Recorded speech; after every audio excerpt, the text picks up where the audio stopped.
Hello guys, and welcome to the channel. This is a Mazda RX-8 rotary DIY channel, and in today's video we're going to be pulling off the radiator and a bunch of other stuff from the green one. It will be a time lapse, but in the last video you've seen me struggle with this a little bit. Well, maybe not so much struggle, but you know, huff and puff, and it all got removed. As you can see, the radiator is at the bottom.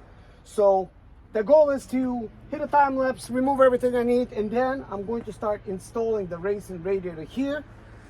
We will no longer have AC condenser, AC compressor, AC lines, because as you all already know, I'm building a track car. So as you already guessed it, the original radiator gotta go, and we're installing an eBay racing radiator, something for like $100, okay? As many of you guys already heard me say time and time again, I am building a track car, guys. And I recently registered to be a member of Lemons Racing. So that's done. But that is very, very, very expensive, yet fun. This is something that I plan to possibly join sometime in March. So my goal is to build a true $500 race car. And of course, building a race car is not cheap. This is why we want to build it kind of like for Lemons Racing in mind first, to where it's supposed to be a $500 car, technically, right? But here's the thing, guys. Today, I have joined SCCA, and also I went to Mazda Motorsports, and I signed up to basically get their sponsorship and stuff. So looking forward to hearing back from them and stuff like that. So it's going to be interesting. So I think most of the events that I'm going to be doing is probably going to be like with SCCA. So I live next to Kershaw Racing here. So I'm perfectly situated in South Carolina, where there's lots of racetracks around me. So it couldn't be better, you know. So we got North Carolina with NASCAR and everything. So this is kind of like a racing city, racing state, and same thing for the other one next door. With that being said, guys, turns out, and this is why I do want to mention this, turns out Mazda sponsors the most amount of people when it comes to like the most amount of racers. And of course, for them to sponsor, you got to be driving a Mazda, obviously. Most common Mazda race cars is Miatas. There's a possibility I'll be getting myself a Miata in the future. Maybe even making it into a rotary. It's like, why not? You know, that's going to be like an interesting project. But as you know, Miatas are light and they make a perfect little race car. So with Mazda being a sponsor and all, I mean, I'm sure this is going to happen because I became a member. Anybody could just become a member. It's free. When that happens, I think racing is going to be a little bit more affordable. I believe they give a lot of discounts on parts, and who knows, they might even give some stuff included. I don't know, like maybe some stuff for free. But I've never done this before, so I really don't know how it works. I've never seen anybody talk about it before. But trust me, I will. If I find out anything when it comes to sponsorships and how to get them, trust me, I'm going to mention it to you guys. And we're just going to have lots of fun, because what I'm doing here, like, this is not about the money. Obviously, racing costs a lot of money, and you really don't even win a lot of money. So this is mainly a hobby. If I could get some sponsors, great. If I can't, I'm gonna have to somehow work real hard and just fund it myself. But anyways, guys, let's continue the video. So as you can see, guys, the racing radiator is out of my automatic.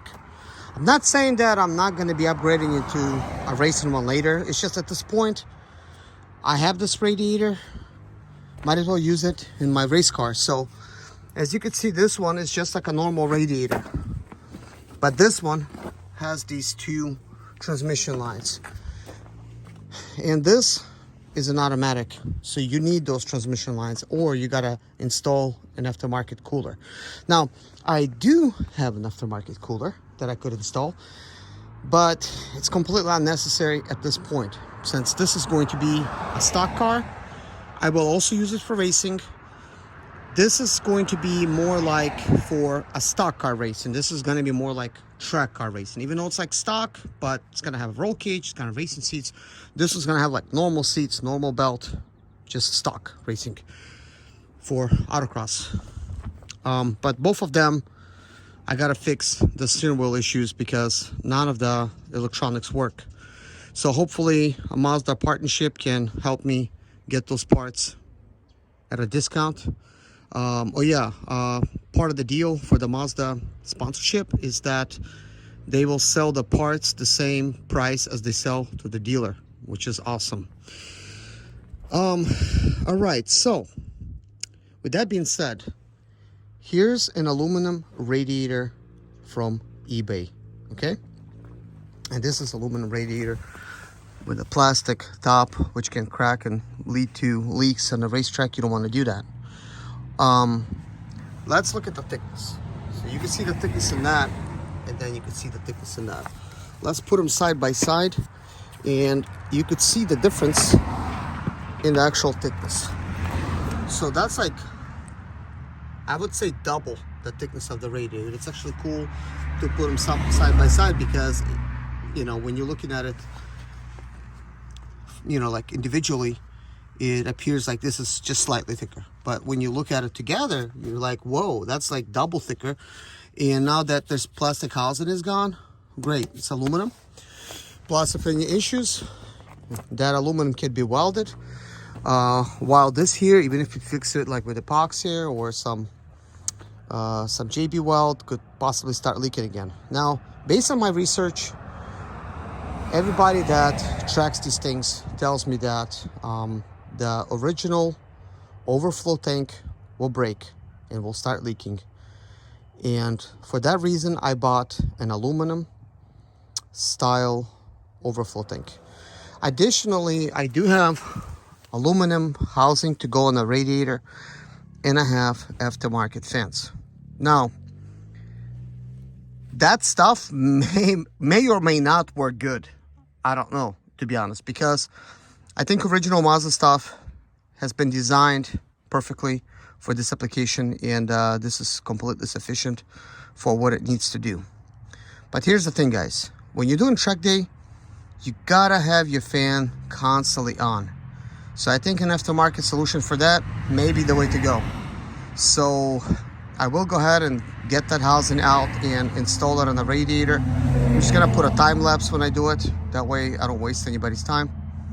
But I do want to just do some commentary. That way you guys could, you know, could find out like what I'm doing and things, and maybe get some ideas, or maybe tell me what I'm doing or not doing correctly. Because we all want to help each other out. So Mazda RX-8 community is definitely a great community, and I'm looking forward to doing autocross and, you know, time attacks and track days. It's going to be very, very, very fun. That's going to be my new lifestyle as a 42-year-old. So in this video, I'm going to be showing you guys my aftermarket fans. We're going to take a look at the aluminum shroud and the aluminum radiator and a transmission cooler in case you're trying to install an aluminum radiator into your automatic like I tried, and there's obviously no transmission connection. So let me show you the solutions for that really quick and talk about the other fans, and I would like your input in the comments below. What do you guys think about this whole setup? I'll tell you my opinion. So here in front you have an aluminum aftermarket radiator with original Mazda fan setup over here. So, you know, there's that. So on YouTube, lots of people are saying that this is the way to go. That it's a good idea to just install that and these 80-watt fans, which connectors don't match, but I mean, I could splice them in. It's not a big deal. Okay, so as you could see, look at that fan. Look at the blades size on a Mazda one, and look at the fan blades on these fans. Also, these fans are different. So you got this one that is slightly different, and then you got this one that's got like blades that are weirdly spaced apart. I mean, look how uneven that is. I don't even understand why that is. And both of the fans are different, so I don't know too much about it. Maybe one of them is a condenser fan for the AC, another one's for cooling down the engine. Well, if that's the case, I have 2 fans which are aftermarket.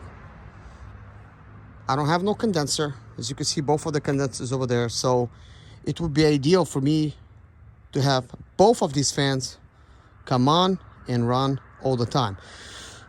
Now, I'm going to have to do some more research on this, because currently I'm not going to be wiring this in. This is something that I'm gonna have to do later. Once I do install the fans, I'll have access to all the wiring over here.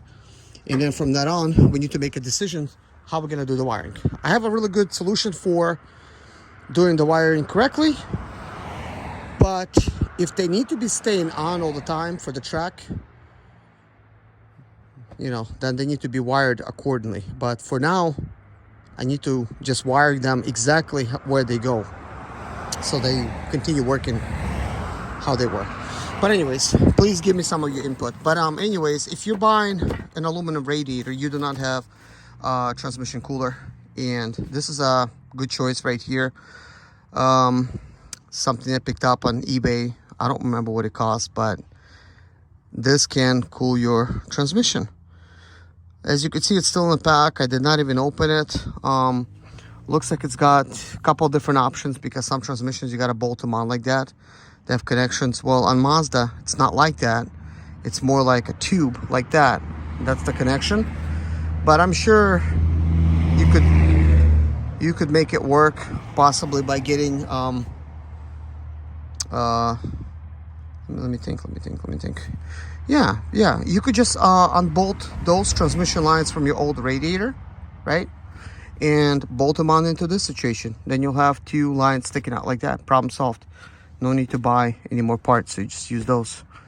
That's what I would do. But at this point, I'm going to be installing this radiator into my automatic Mazda RX-8, while I'll just be installing these fans and everything into that one. So I'll have to leave this one as it is. Those are fans from my other Mazda RX-8. But as you can see, on my automatic Mazda RX-8, these were all kind of like busted up like that, these fans. So I would need to technically do sort of like an aftermarket solution. I mean, I could make this work, but this was all like just busted up over here. This was a lot worse than it looks. At least I put some glue here, so I have a couple pins to work with. But it was all just busted out of there. But anyways, I'm gonna put a time lapse and go ahead and assemble this. Now, this original radiator obviously has all the hardware. I did not get any hardware with this other stuff, so I'll need to think of what hardware to use. I have an idea what I could use, but more on that anyways later. Guys, thank you so much for watching. Take care of yourself, and I'll see you in the next video. Bye bye.